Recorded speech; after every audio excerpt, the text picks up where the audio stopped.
I stood there at the airport gate, my heart pounding as my daughter-in-law's words echoed through the terminal.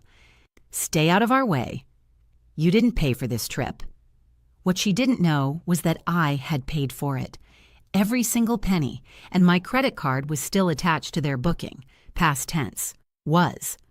Hi everyone, my name is Carol Jensen, and I'm 68 years old. Before I tell you what happened next at that gate, and trust me, you'll want to hear this, let me know in the comments where you're watching from.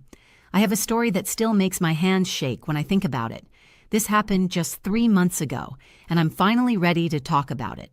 I need to take you back 6 months before that airport disaster to help you understand how we got there. My son Bradley is my only child. His father, my husband Tom, passed away from a heart attack 9 years ago. It was sudden, devastating, and it left Bradley and me leaning on each other through the grief. Tom had been a mechanical engineer, a good man who worked hard and saved harder. He left us comfortable, not wealthy, but comfortable. The life insurance, his pension, and our savings meant I could live without financial worry. Bradley met Amber 4 years ago at a tech conference in Austin. She worked in marketing for a startup, and from the very beginning I tried. I really tried to like her.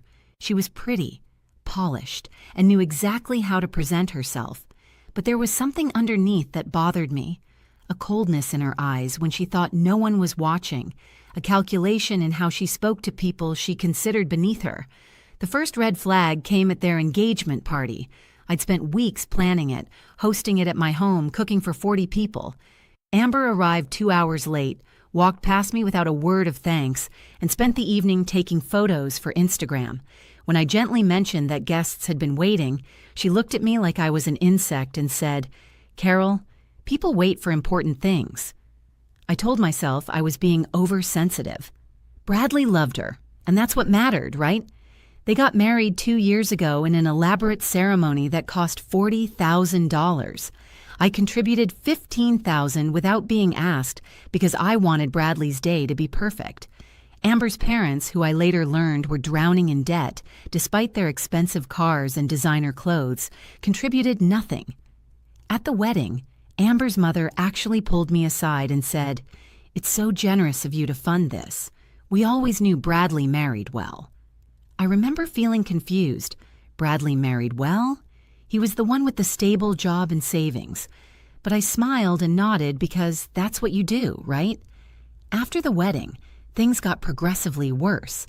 The weekly dinners we used to have, just Bradley and me, our special tradition since Tom died, became monthly, then every few months.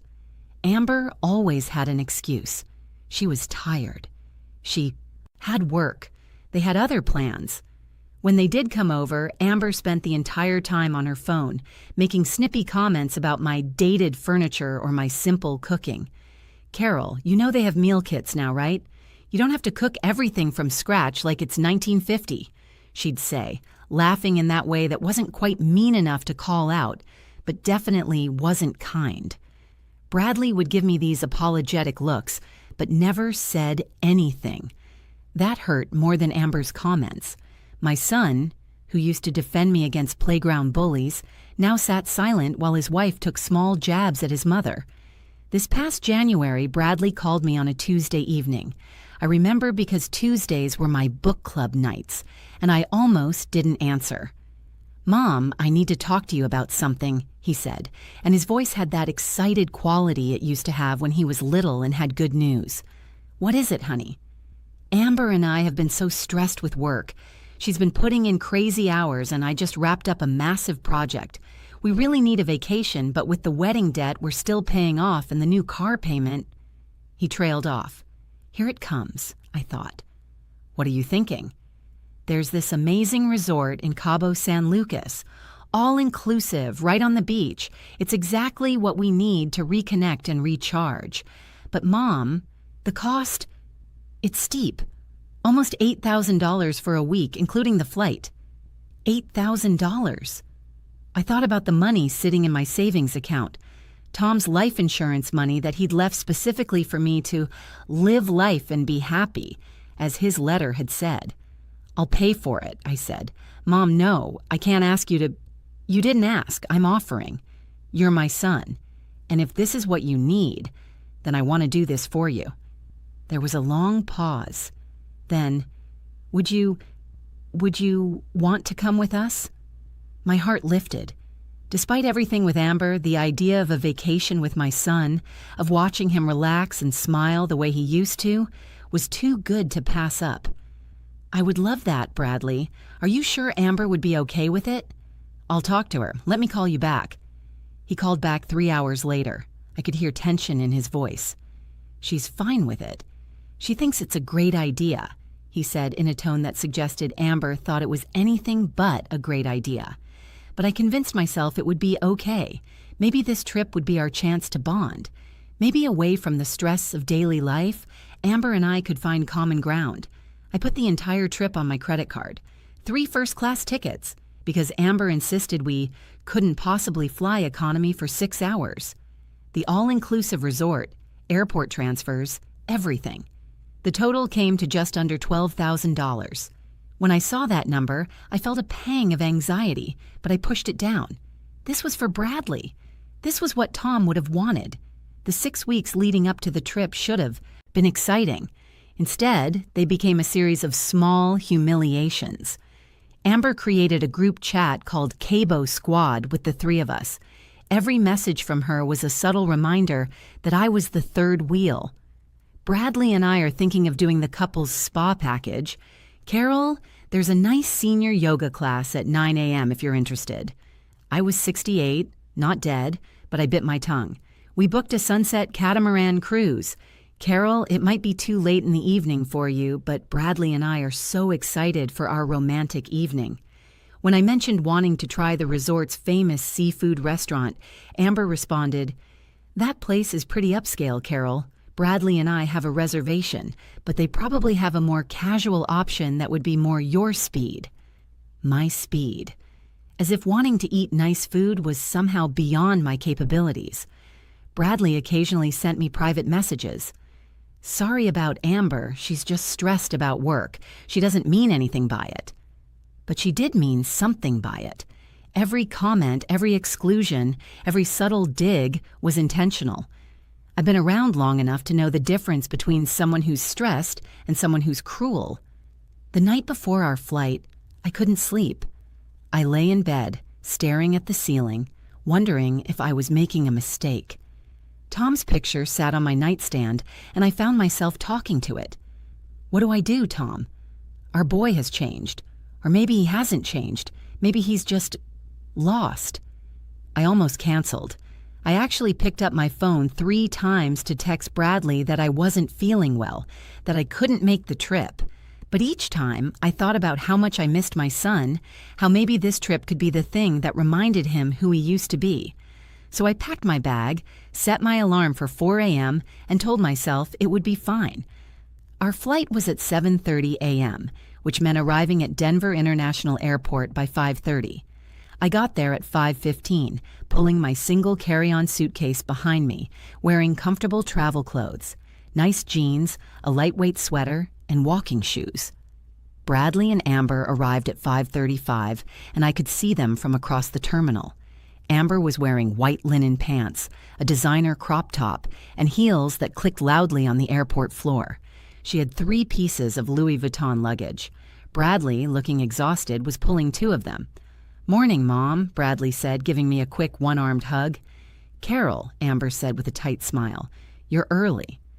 "I like to give myself plenty of time," I said, trying to keep my voice cheerful.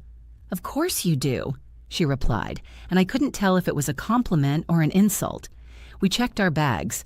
Or rather, I checked mine while Bradley struggled with Amber's 3 suitcases. When the ticket agent told her she'd have to pay for the 3rd bag, Amber turned to me. "Carol, can you cover the bag fee, since you paid for the flights anyway?" It was $50. I paid it. At security, things got worse.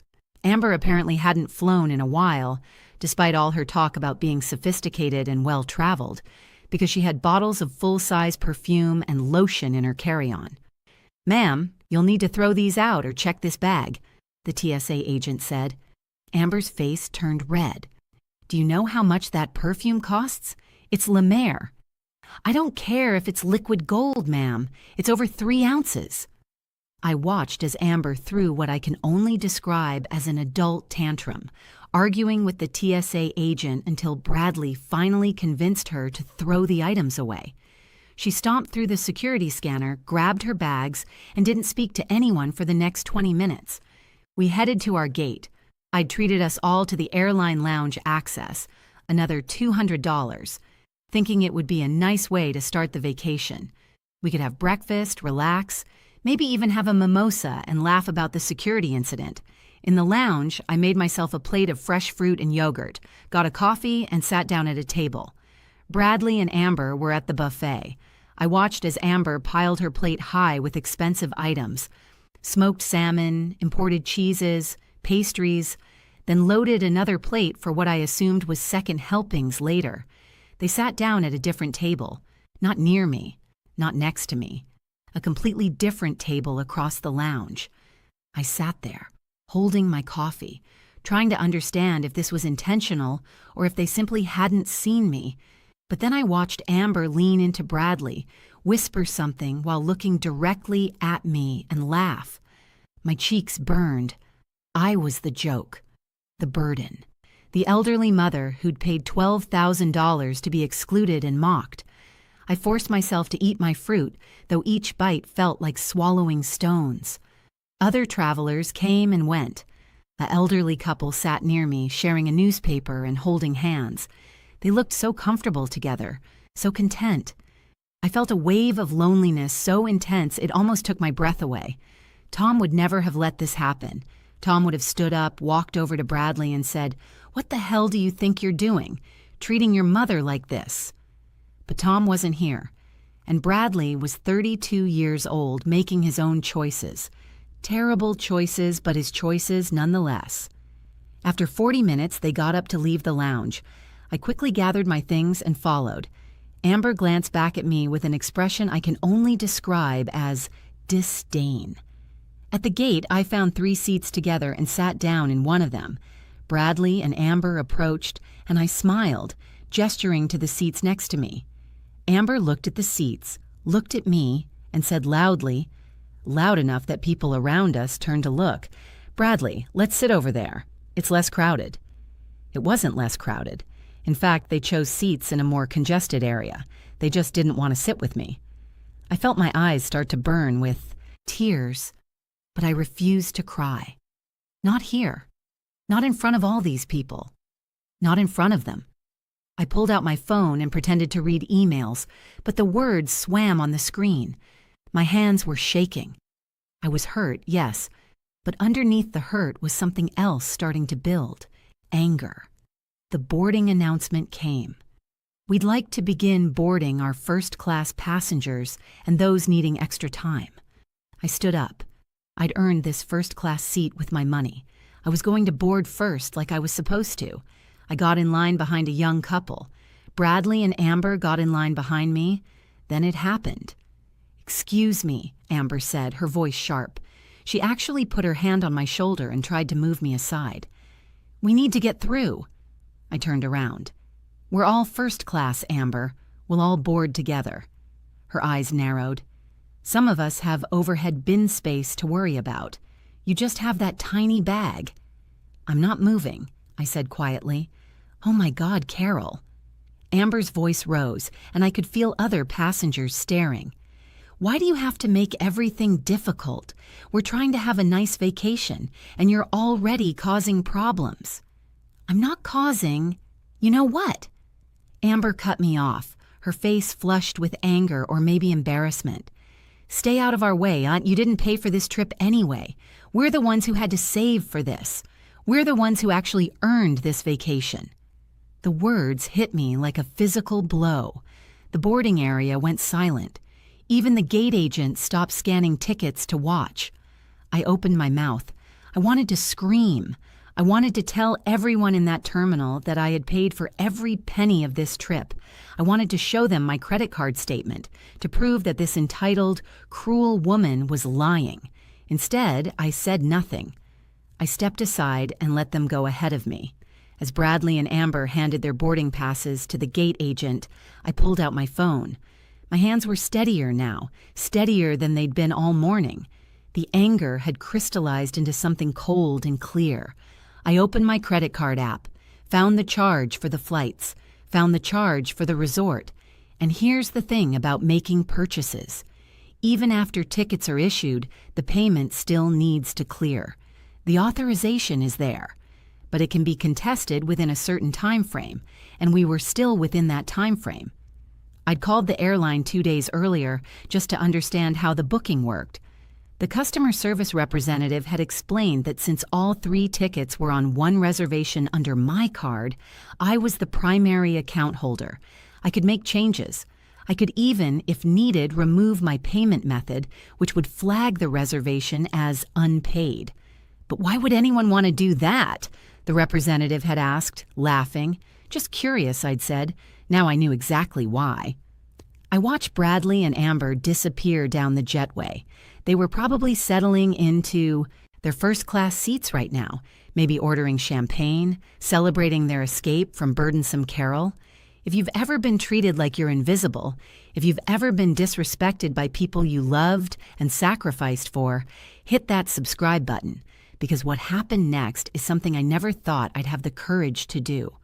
I opened the airline app, logged in, found our reservation. There was an option, Manage Payment Methods. I clicked it. My credit card information appeared, and below that a small link, Remove Payment Method. My finger hovered over it. This was it. This was the nuclear option. If I did this, the reservation would be flagged as unpaid. When Bradley and Amber tried to board, their tickets would scan, but the system would show a payment issue. I thought about Tom.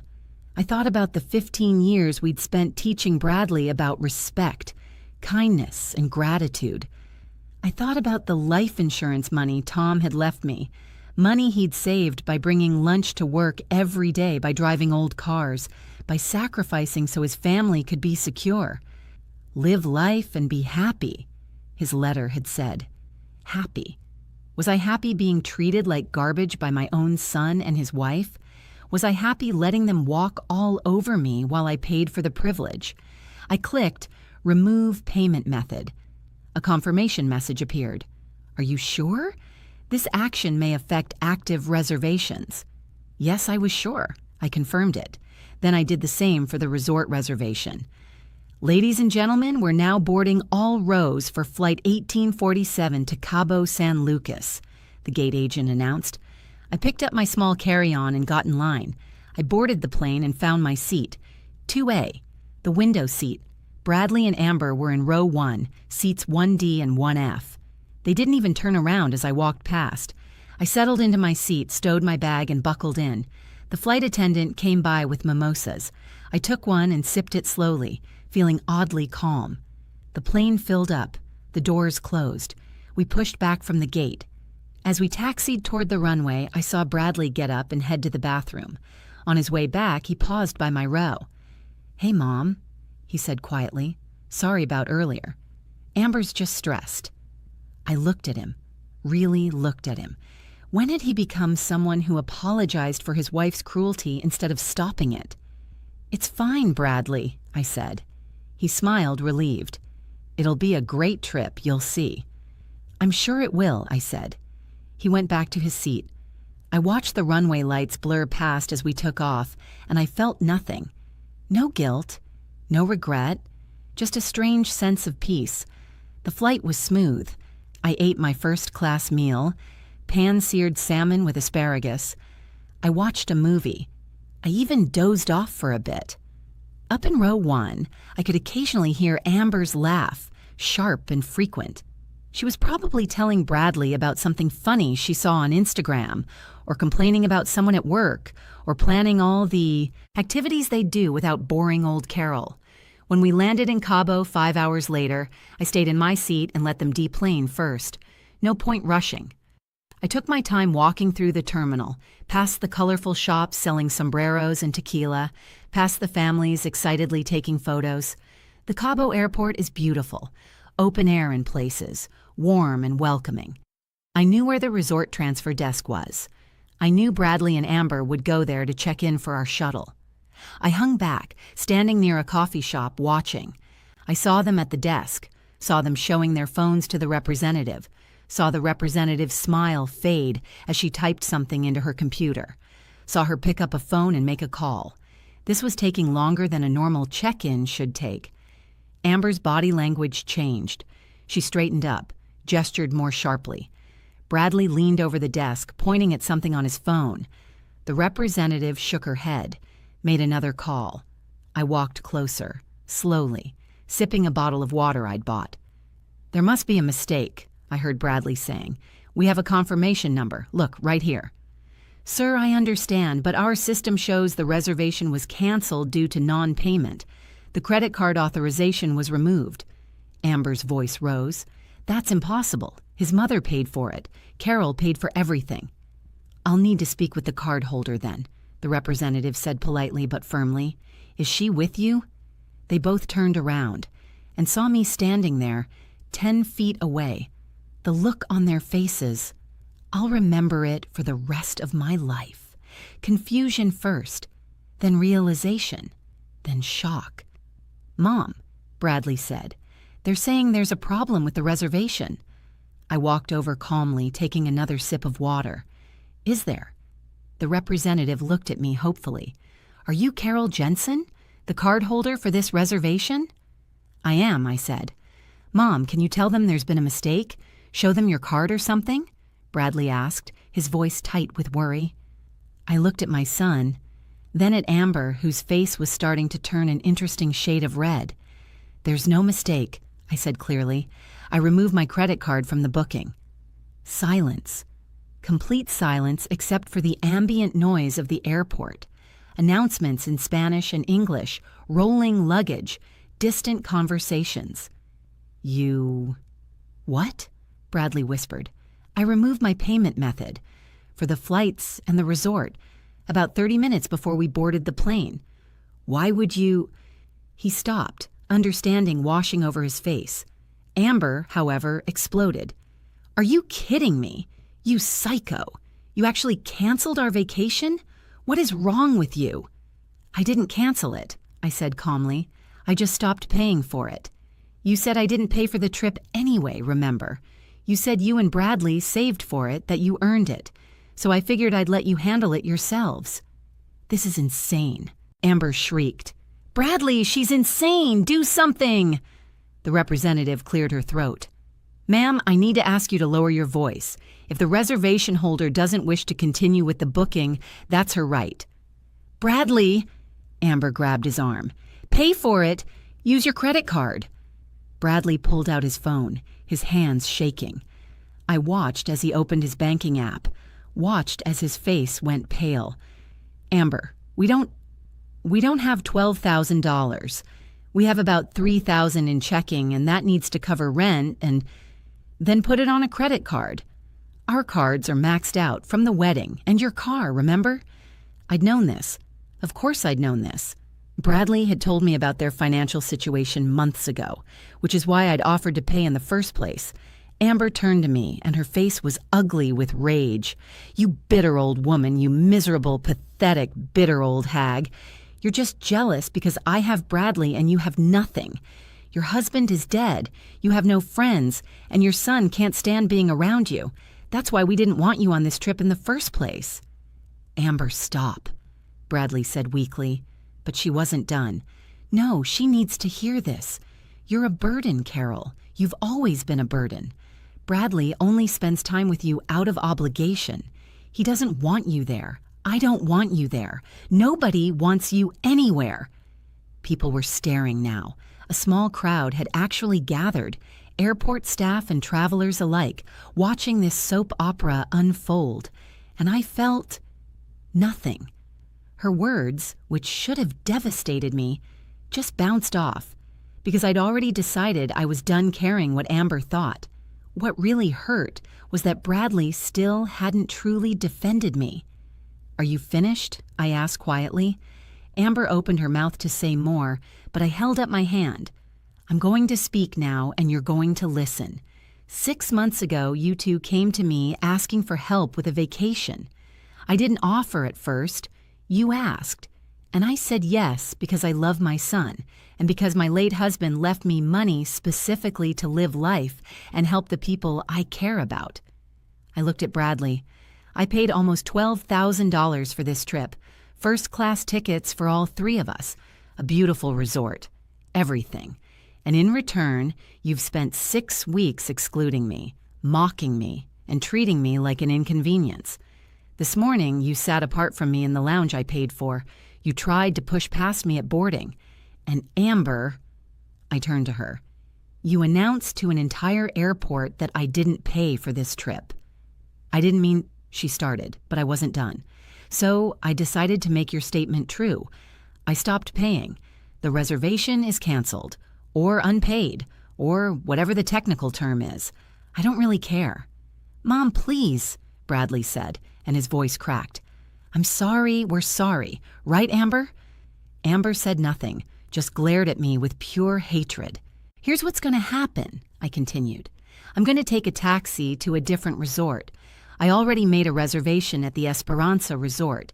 It's where your father and I always said we'd go if we came to Cabo.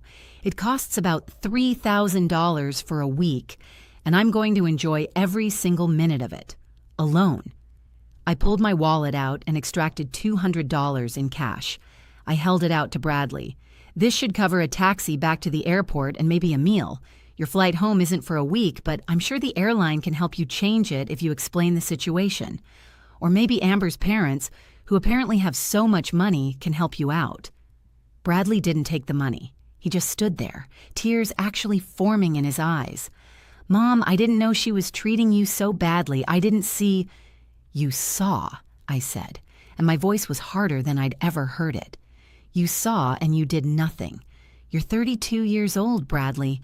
You're not a child. You made choices, and those choices have consequences. I set the money on the transfer desk counter. Then I turned to the representative, who looked like she'd just watched the best telenovela of her life. Could you call me a taxi to the Esperanza Resort, please? Of course, Senora, right away. I spent 7 days in paradise. The Esperanza Resort was everything I'd imagined.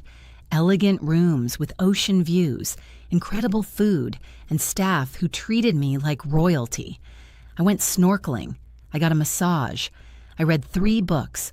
I watched the sunset every night with a glass of wine. I also blocked Amber's number. She'd sent me approximately 40 texts in the first 2 days, ranging from apologetic to furious to pleading. I didn't read any of them. Bradley called once, the day after the airport. I let it go to voicemail. His message was 3 minutes of crying and apologizing.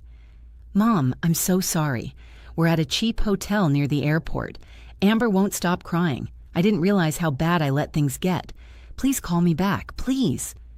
I didn't call back. Not then. On my last day in Cabo, as I watched the sun set over the Pacific Ocean, I felt something I hadn't felt in years. Free. Free from obligation. Free from making excuses for bad behavior.